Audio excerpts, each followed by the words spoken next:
Со мной произошло изнасилование. Сказала, что это нужно каждому человеку. Нужно на регулярной основе, чтобы человек мог жить дальше. Я в шортики, простая футболка и сланцы, и все.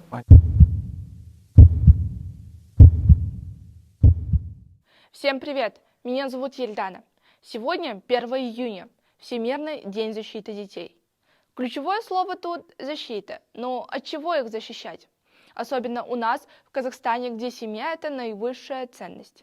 Вокруг детей сформирован целый культ. Мы их бережем, балуем, прощаем все шалости. Что им вообще может угрожать? Сейчас впечатлительных попрошу отойти от экрана.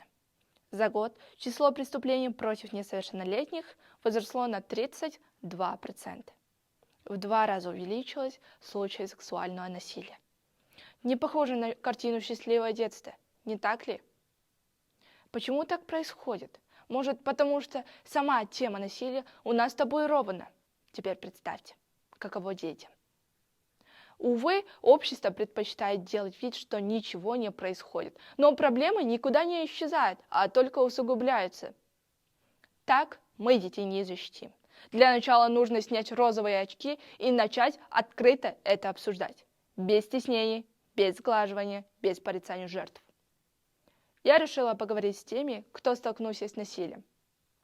Они расскажут о своем личном опыте, поделятся знаниями о том, как помочь жертвам. Вместе мы подумаем, как предотвратить такие преступления в будущем. Я понимаю, что это очень трудно, и благодарна моим гостям за смелость и отвагу. Здравствуйте, меня зовут Таулет, мне 19 лет. Меня зовут Нурбол, мне 25 лет. Расскажите, что с вами произошло, когда это случилось? Со мной произошло, сейчас на данный момент я могу сказать, до меня домогались, и произошло изнасилование, что в 13 лет до меня домогался сосед. Как это произошло? Я пришел с учебы, решил поиграть, вхожу, было жарко, играюсь, и на тот момент никого не было. Я не знаю, чем это был занят, я просто помню, что я был, на дороге. Хожу, и со своего забора выходит мой сосед и говорит, называет мое имя, говорит, пойдем поможешь кое с чем. Я говорю, давайте, пойду помогу, у меня же без лишних мыслей. Я такой, давайте, конечно, чем смогу. И подхожу, тогда у него была, как сказать, кладовая, и где всякие барахлишки хранятся. И он говорит, и закрывает за собой дверь. Я тогда говорю, а вам чем помочь? У меня тогда вообще мысли не было, что он делает, закрывает, почему. И я думал, сейчас помогу, потом дальше пойду играть. Он закрывает и говорит, ты сейчас не кричи, все будет хорошо, нормально. И это и произошло. После я кричал, но меня не слышали. Это случилось в детстве. Мне было от 5 до 6 лет. Тогда по семейным обстоятельствам меня отправили жить к моим родственникам за город, грубо говоря, аул, периферии и так далее. С культурным развитием там не все так идеально, как и везде во всем мире. И там произошел случай детского насилия. Это был человек старше меня на лет 7, наверное. Да, где-то так. Это был друг моего двоюродного брата. Получается, относительно человек с близкого окружения.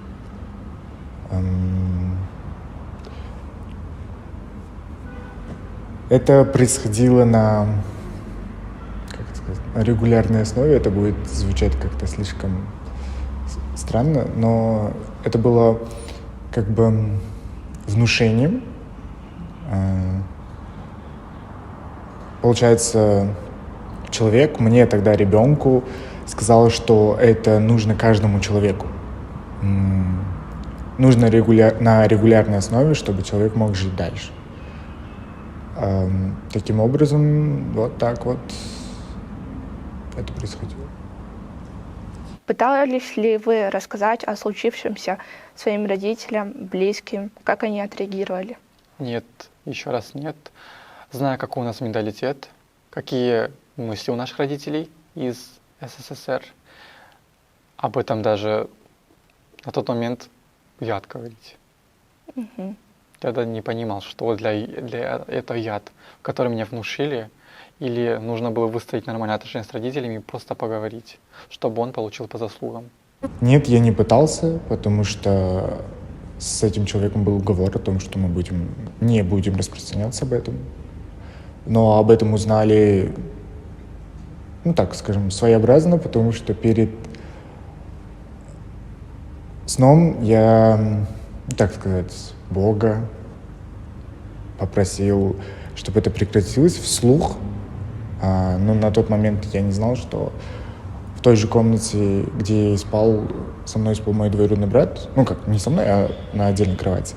И я не знал, что он не спит, и то, что он услышал, потом в последующем все открылось, так сказать. Насколько я знаю, мои самые близкие родные, это, получается, мать и отец, мама и папа, и они жили в городе, и, получается, они отдали на попечение моей тете. Узнал ли об этом только тетя и дядя из родственников. Да и еще одна тетя. А родителям они, по-моему, не говорили. И до сих пор они об этом не знают? У меня не хватает духу спросить у родителей, знают ли они или нет. Потому что, прошло 20 лет. Как бы теребить эту рану, она тоже для них рана. Какой была реакция вашего окружения? Друзей, учителей, соседей? Какая была реакция? Так как мы все из деревни были, это был смех, насмешка. Я всем рассказать не мог, потому что там слухи пойдут. Что так-то, так-то, с тобой сделали такое, ты ничто, ты отброс общества, от тебя нужно изолироваться, выкидывать тебя. Меня бы высмеяли, все. Я не мог всем рассказать. Была только одна девушка, кому рассказала моя одноклассница, и все, больше никому. Она вместе со мной плакала, поддерживала меня. Мы вместе проходили через это, да. Но не всегда, но кое-как. Мы же дети тогда еще. Да. И оказывали такую поддержку по-детски тогда, на тот момент. Для друзей на тот момент все мы дети, это казалось какой-то такой, веселой, одновременно негативной шуткой, типа, которая, она пройдет. Дети быстро все забывают. Тем более в такое время оно проходило так. А вот была такая ситуация, когда узнала и мать этого человека, она не верила до конца, и она позвала всех дворовых ребят, и перед всеми у нее как-то, грубо говоря, крыша съехала, и она прям... Сумасшедшая. Нет, наверное, у нее просто нервы сдали, то, что... для нее это тоже травма, потому что она не ожидала, что ее ребенок что-то такое совершит. И она прям там кричала, била меня и так далее. Такая, типа, ты врешь, это неправда, не может быть такого, то, что, типа, ее золотой ребенок не мог такого совершить. Для каждой матери ее ребенок. Расскажите о поддержке и помощи, которую вы получили после происшествия. Какова была роль вашей семьи в этой ситуации? Их роль была нулевая, и помощь от общества была тоже нулевая. Психологи, которые там сидят, юристы, от них толку ноль. Потому что пока у нас менталитет на нуле, мышление людей не меняется, что пихать свои традиционные взгляды, и опять же слово «яд», мне ничего не помогло. Мне помогли мои друзья. Они меня познакомили с неким обществом, которое И я с ним по сей день общаюсь, мы обсуждаем такие темы, у нас в кругу все больше и больше людей, и они мне помогли. Ну, моя семья, она не узнала, а вот семья, в которой я жил, они... Да, тетя, дядя, им скорее легче было не говорить об этом, делая вид, что ничего не... Да, делая вид, что ничего не произошло.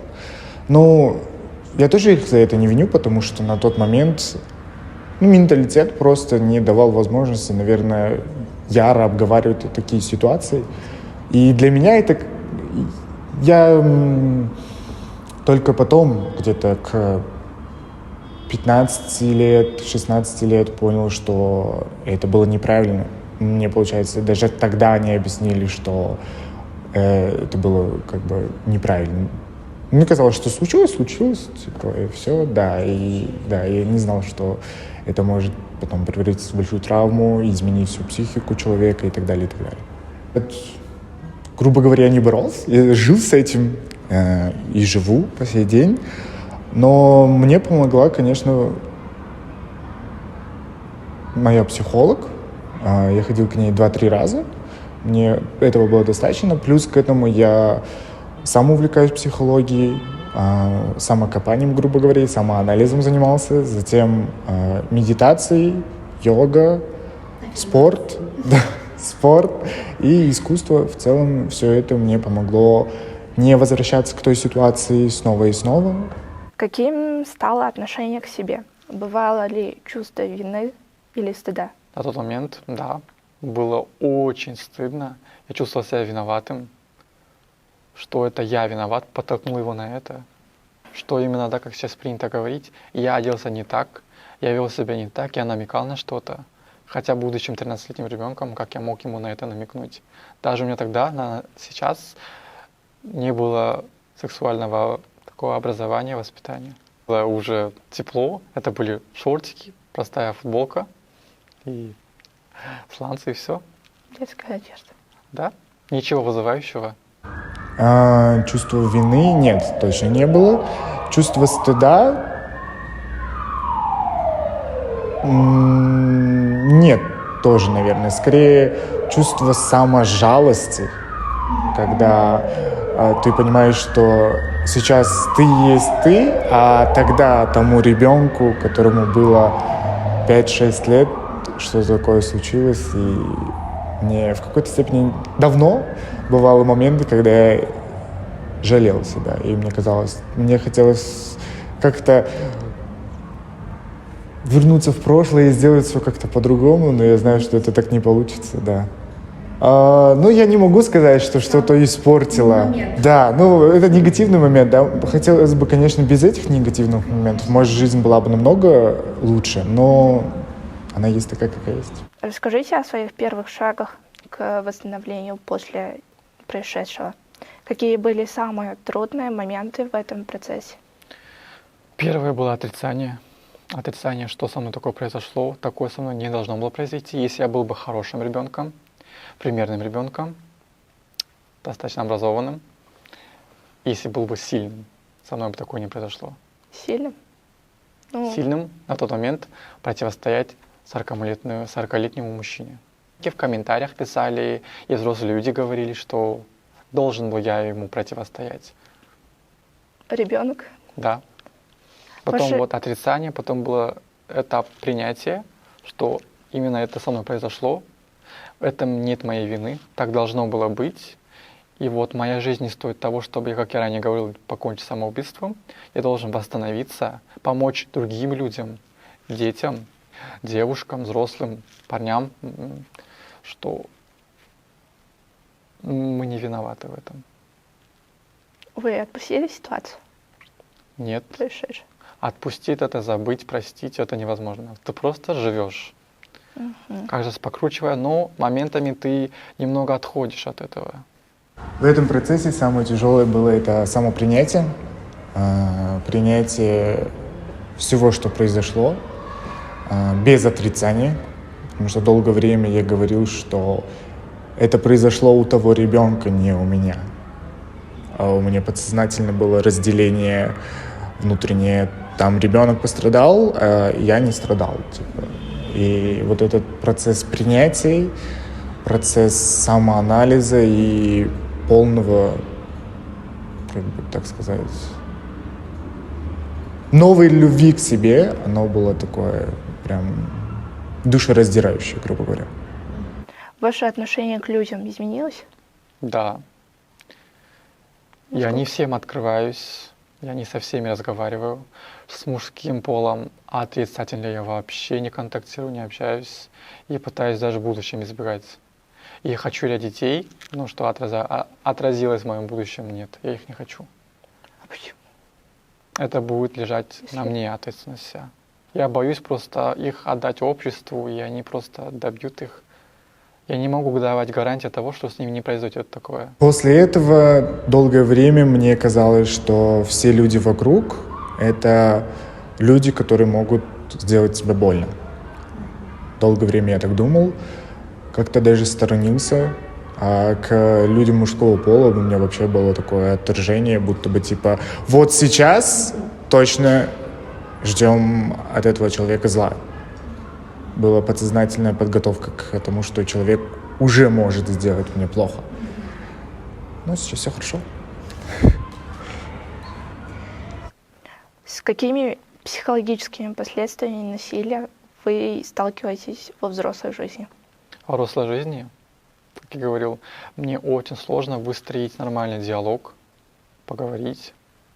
Мне сложно говорить о будущем, так как я еще не отпустил свое прошлое. Я же говорю, ты просто живешь.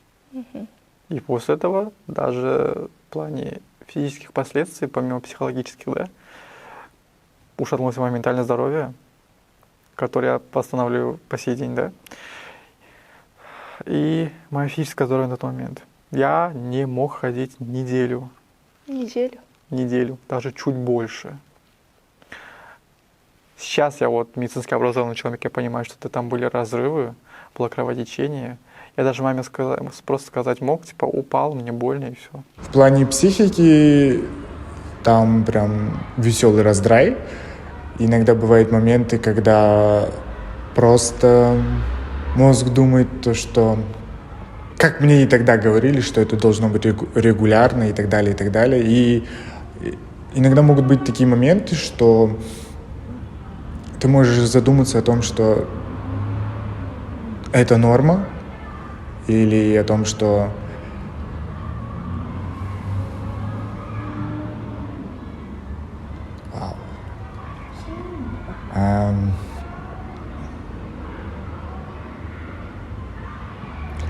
о том, что я все, мозг Ничего страшного, мне выключ. это просто камера. Я знаю, да, но у меня просто мозг такой, так, что происходит? Подумайте, если хотите, посидите, обдумайте. Сейчас я вспомню, что я хотел мне сказать. Уберите микрофон, как осталось. Что я тогда говорил? Просто и все. Спокойно.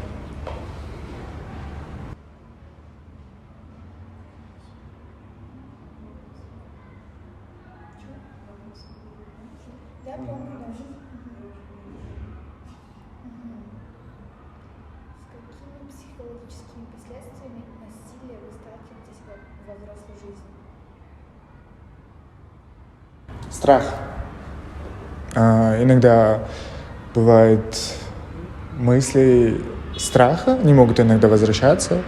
Иногда бывают сны, но это очень редко, но давно они были чаще.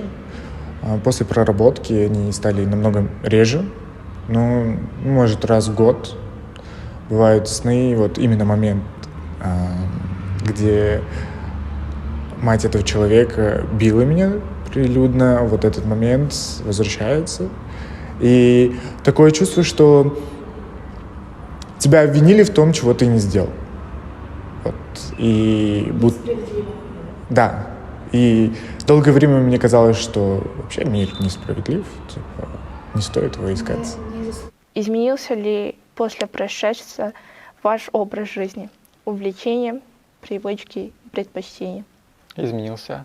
Я пытался забыть того, кем я был ребенком, но сейчас, живя, я понимаю, что во мне обижен тот ребенок, кем хотел он стать, кем мечтал он быть.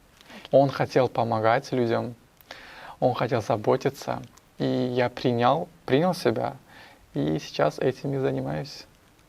Для начала до 5 лет о жизни и о предпочтениях и так далее странно было бы говорить, но после, я не знаю насчет предпочтений, как они поменялись или что, но я знаю, что я был и до 5 лет более таким творческим, ярким, веселым, и, наверное, эта ситуация в какой-то степени дала мне точку перерождения, и моя творческая натура более стала философской, грубо говоря, даже, может, мудрой и заинтересованной в развитии. Ну, насчет твердости она потом пришла. На тот момент она была более мягкой. Временем пришла. Да. И я стал более чувствительным ко всему. Эмпат. Наверное, моя эмпатичность возросла на 100%. Дошла просто. Какие сейчас у вас отношения со своими родителями? Ну, если это можно назвать отношениями, то я расскажу. Ты просто приносишь деньги, учишься сам собой, тобой не интересуются, кто ты, что ты, где ты, чем занимаешься, как твоя учеба, ты голоден, нет, ты сыт, ты одет, им просто все равно. Ты источник дохода и все, ничего более. Ваши родители приняли эту ситуацию или... Нет, я в их глазах, я нечто такое инопланетное. Они таким вот, по их словам, я сейчас озвучу, они таким вот так сказали: «Ты что, типа голубой, что ли?» Была такая фраза.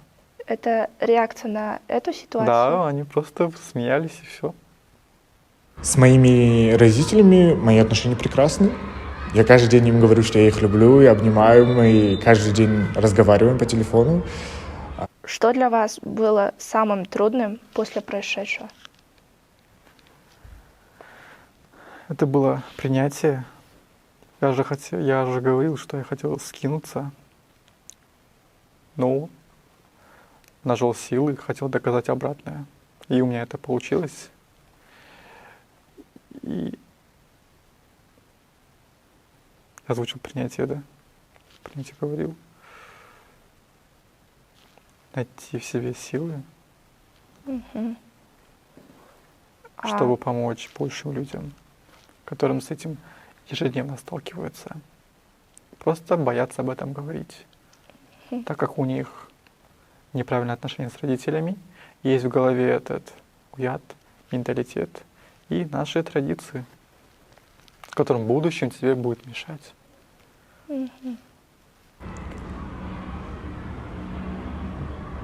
Простить мир